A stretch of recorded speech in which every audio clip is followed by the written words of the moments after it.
সকাল সকাল চলে গেলাম নিউ গড়িয়া স্টেশনে এবং সেখান থেকে ঝপ করে মেট্রো ধরে আমরা সোজা চলে গেলাম রবীন্দ্র সদন। দেখতেই পাচ্ছ সেখান থেকে সবাই আমরা একটু স্টাইল দিতে দিতে হাঁটতে হাঁটতে চলে যাচ্ছিলাম নন্দনের দিকে। বাকিরা তো কেউ রাস্তা চেনে না, তাই ওদেরকে আমিই নিয়ে যাচ্ছিলাম পথ দেখিয়ে। আর সামনেই দেখো কত সুন্দর সুন্দর ফুল। প্রথমেই চলে গেলাম শিল্প প্রদর্শনশালায় এবং ওখানটায় ঢুকতেই আমরা দেখতে পেলাম পুরো ঘরটা সাজানো রয়েছে বিগত বছরগুলির স্মৃতি।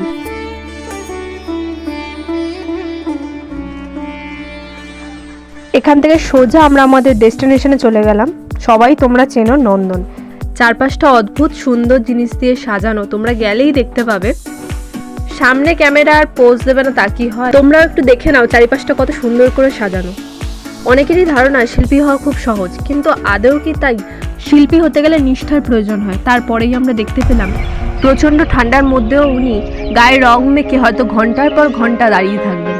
আর এখানেই হয়তো শিল্পের পরিচয় পাওয়া যায়। আজকের মতো এখানেই ব্লগটা শেষ করলাম। চলো টাটা।